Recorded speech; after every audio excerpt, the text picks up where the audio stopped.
If you own the software your entire company depends on, and they fire you, would you forgive or strike back? I'm Linda.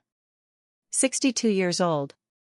I've worked hard my whole life, loyal and dedicated, never imagining I'd be betrayed like this. They think I'm old, expensive, and easily replaced. But they forgot one thing. I'm the one who built the system this entire company runs on. My name is Linda. I just turned 62 this spring. I'm not someone particularly special. I don't have fancy degrees. I've never worked for big-name corporations. But I have something not everyone does. I live and breathe my work, with heart and unwavering loyalty. I joined this company when I was 47. At that age, people often say it's too late to start over. I didn't believe that. I had just gone through a divorce, moved to a new city, and was trying to rebuild my life from scratch. Back then, the company was a small family-run business in the medical equipment field. Just 6 people in a tiny office. No IT department, no proper systems, everything was handwritten, saved in random Excel files, emailed back and forth through personal accounts. They hired me to help get things organized. I thought it would just be a temporary gig. A few months, maybe. But a few months turned into 15 years. I was the first person to build a data management system for them. At first, it was simple, just something to track customers, orders, and generate weekly reports. But I didn't stop there. I started teaching myself more in the evenings, diving into custom software solutions. Bit by bit, I built a tailored system, designed specifically around how this company worked. I never asked for a raise. I never demanded more benefits. I did it because I wanted things to run better. I liked the feeling of being the one everyone relied on, even if I never asked for anyone to acknowledge it. I remember one crisis in particular. Our CEO was away, 2 staff members quit suddenly, and a system bug jumbled thousands of customer records. I stayed up until 3 a.m. for 3 nights straight, restoring the entire database from old backups. I didn't tell anyone. I just knew, if I didn't do it, no one would. Over those 15 years, I also became the unofficial trainer for every new employee. No one told me to. I just took it upon myself. I wrote internal documentation, created step-by-step guides, and reminded every new hire. Don't just do the task. Understand why it matters. I became part of the company, not just as an employee, but as something deeper. No one knew the system like I did. No one else had the full picture from start to finish. Sometimes, I felt like the memory of the entire organization. But as the company grew, things began to change. They hired younger people, faster, sleeker, throwing around modern buzzwords I didn't recognize. They kept me on, because I knew the company. But I started noticing the looks. The meetings I wasn't invited to. The decisions no one asked for my input on. Still, I didn't complain. I thought, maybe I'm just getting older. Maybe it's time to step back a little. But I kept doing the work, checking the system quietly at night, fixing bugs before anyone noticed. I never imagined that all those years, all those late nights and weekends I gave up, would be forgotten. There was no warning. No chance to prepare. No one said it out loud, but the message was clear. My time was up. But that's just the beginning. You'll understand the rest, once you truly know who I am. I began to feel myself being pushed out of the game around my 14th year at the company. By then, the company was growing. Fast. In less than 2 years, we'd opened 3 new branch offices, doubled our headcount, and completely overhauled the management structure.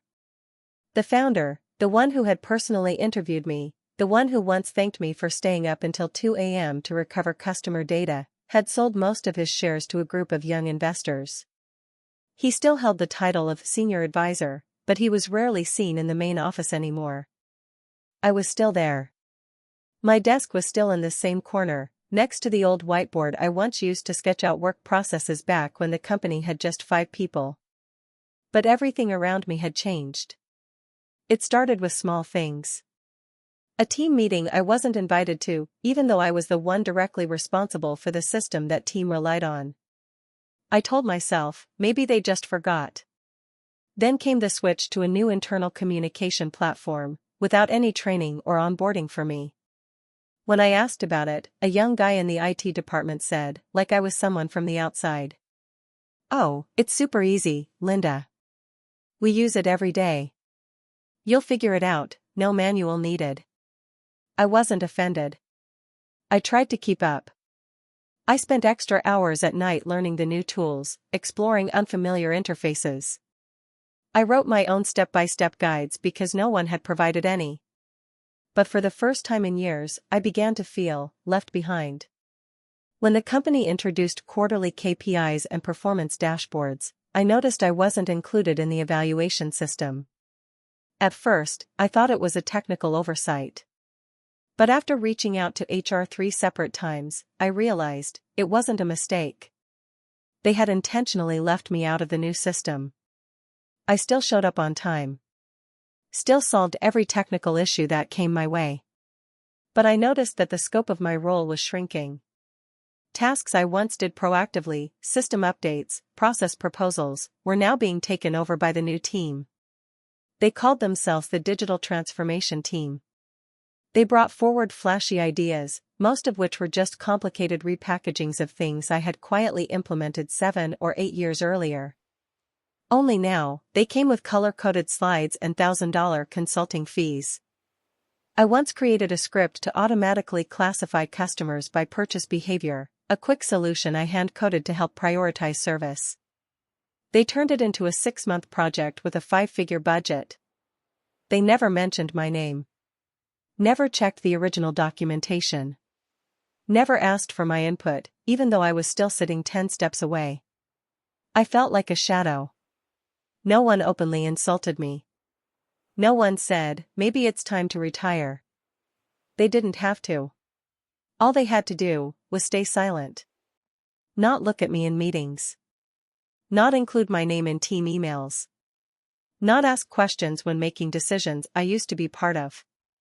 And slowly, I understood. They didn't need to fire me. They just needed me to realize I no longer belonged.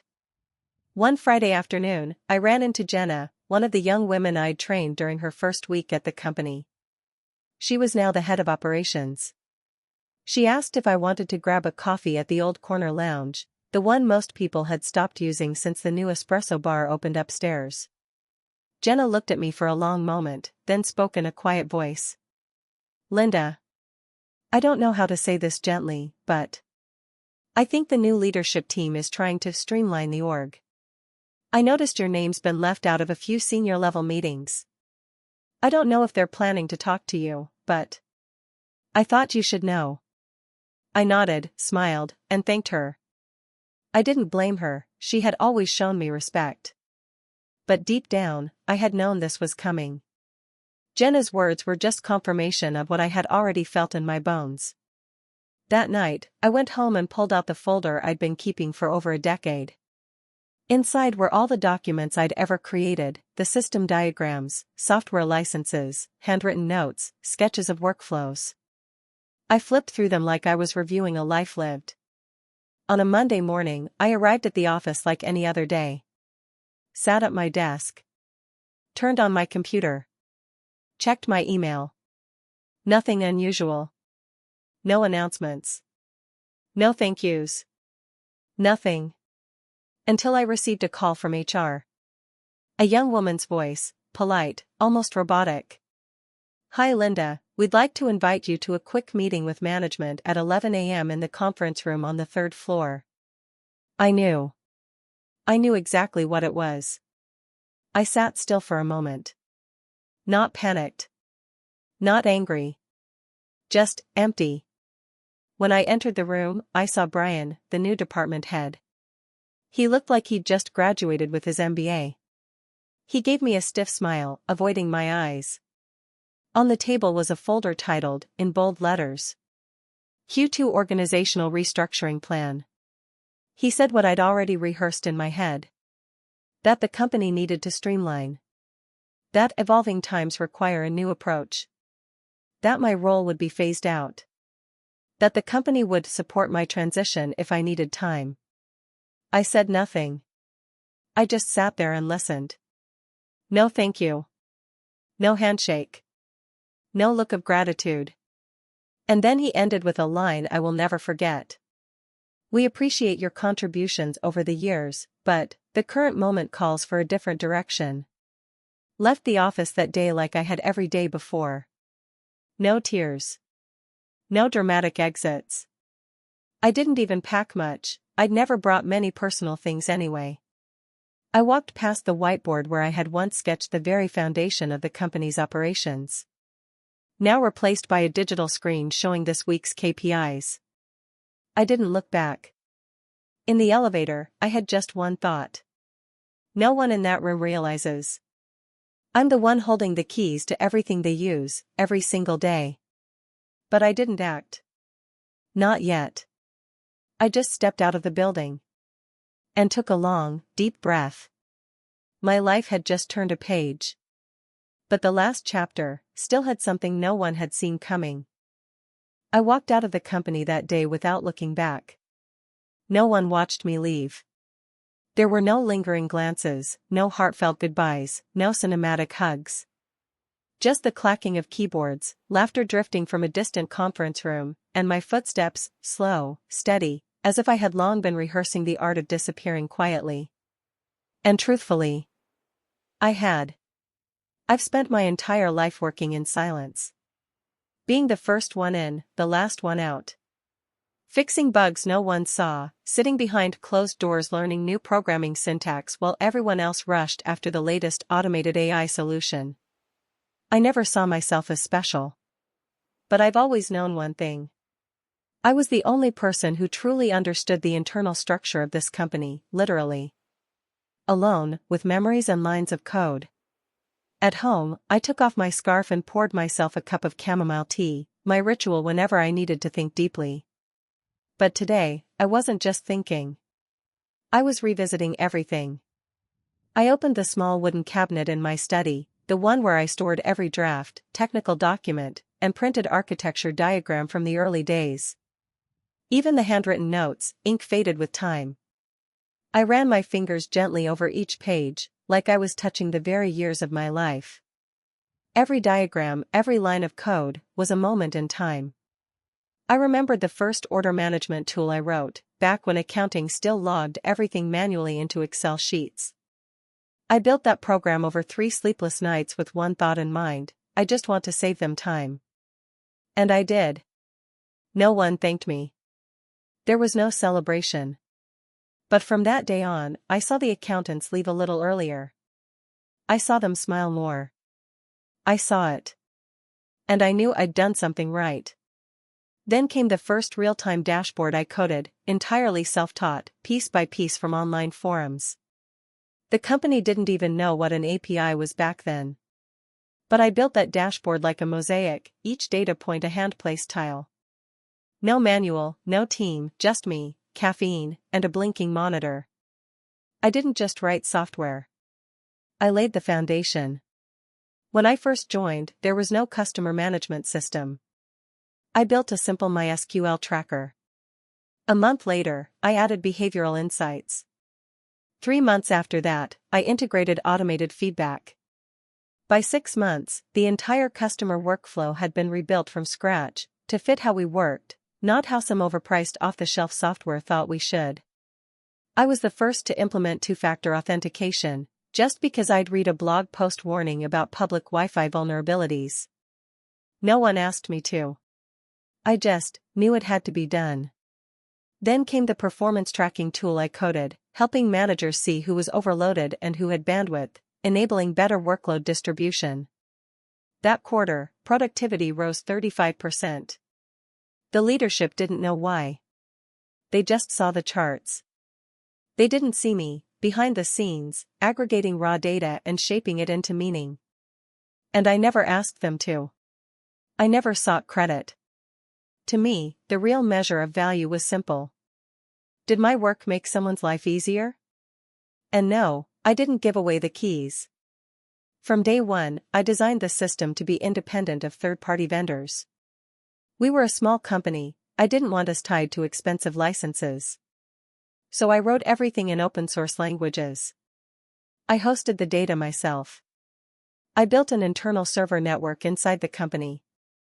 But one part, just one, ran on a license authentication module hosted on a tiny NAS device sitting quietly, in my home. It wasn't complex. But it was enough. Enough to ensure, without my credentials, the system would stop functioning after a set period. Not as a threat. Not as a weapon. But as protection, of the system, and of me. I never shared the source code. Every build was encrypted.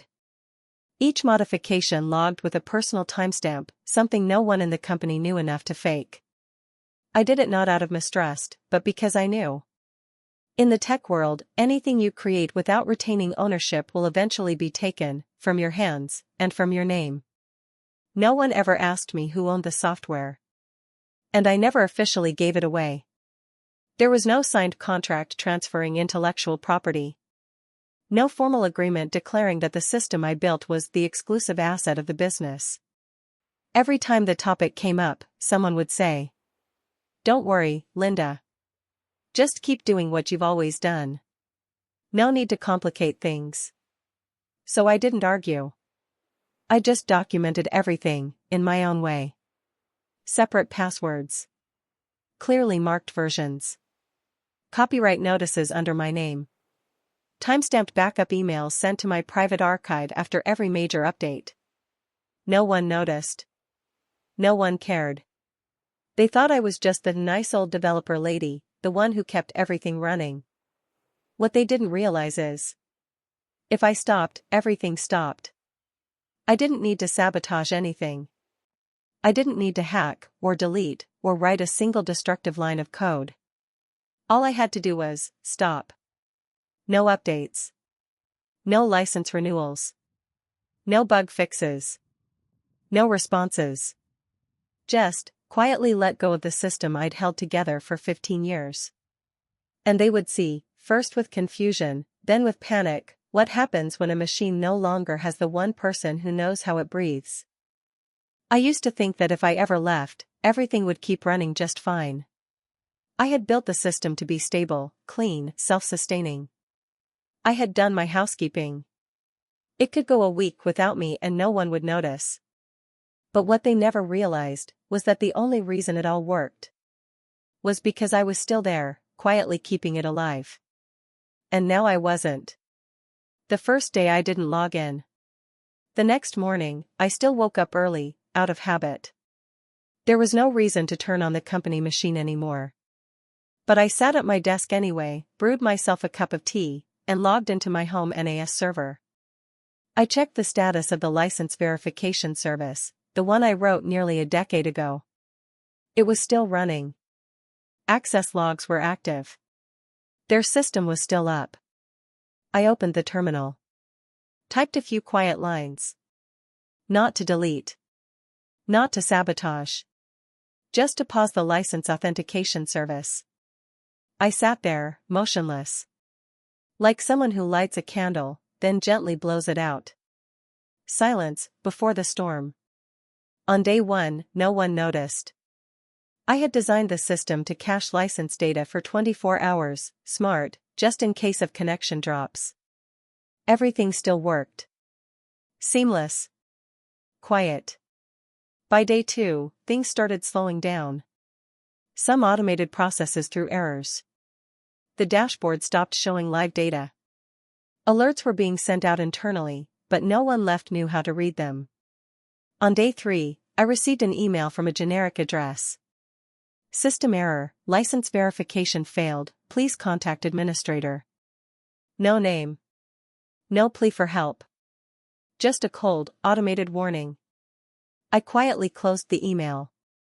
No response. Then the panic began. I don't know exactly what happened at the office over the next few days.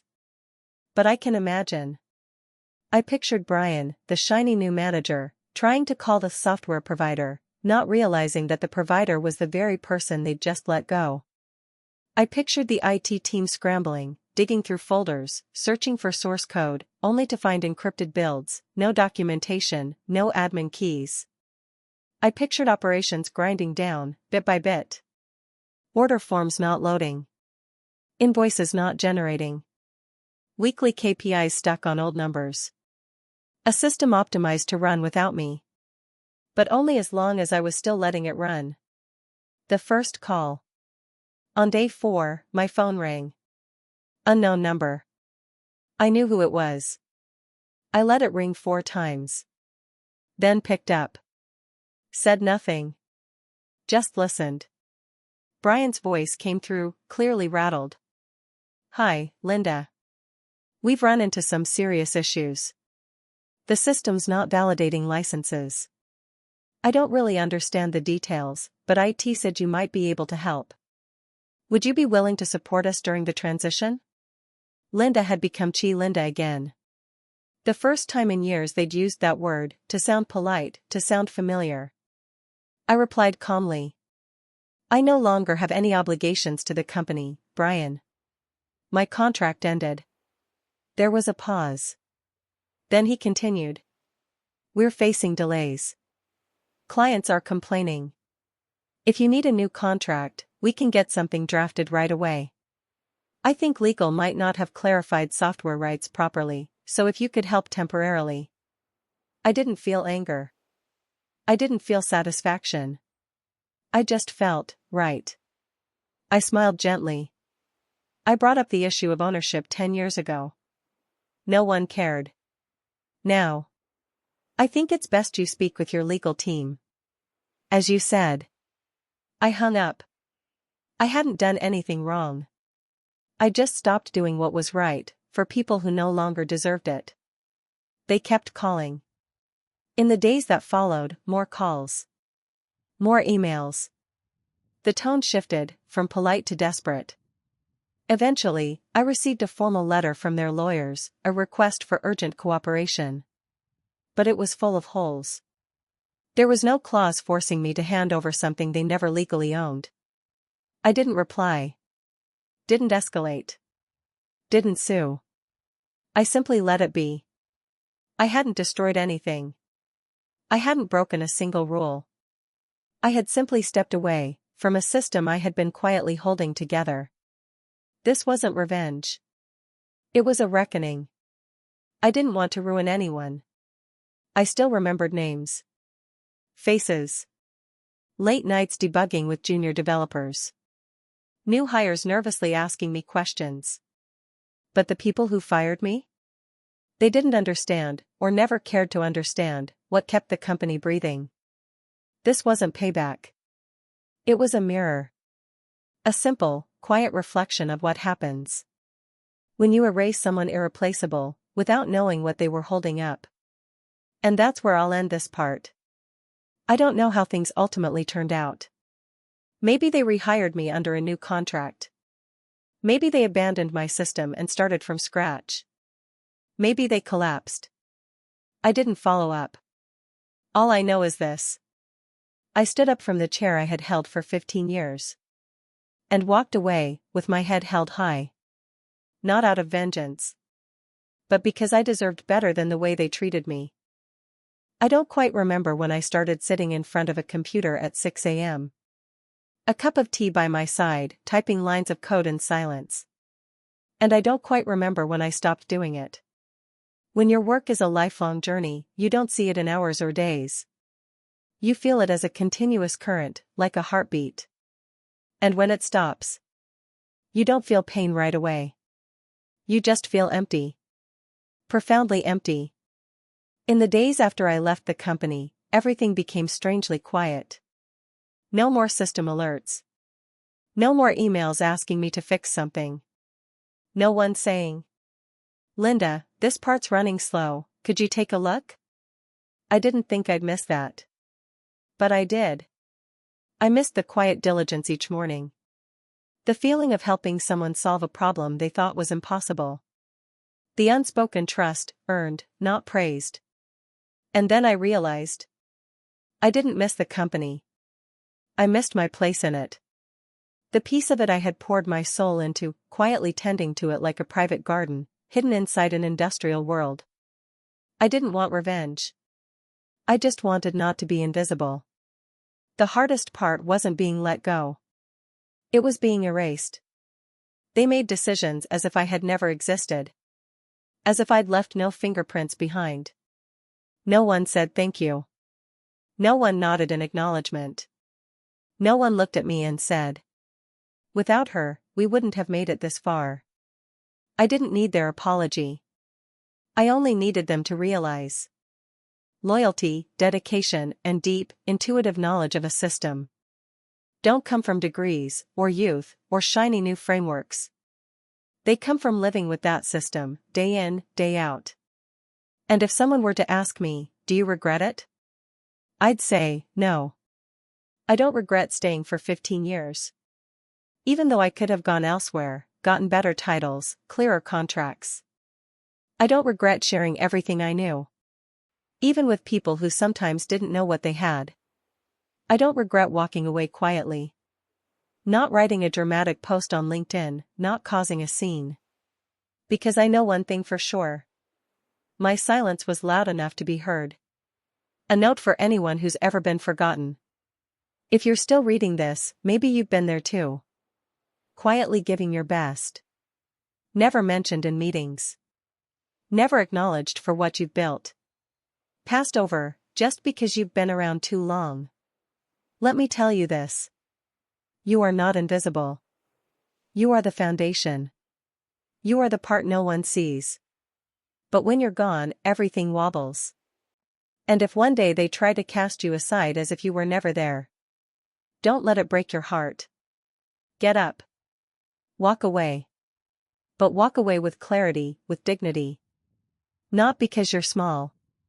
But because you've outgrown the place that couldn't see your worth. I didn't destroy anything. I simply stopped holding it up.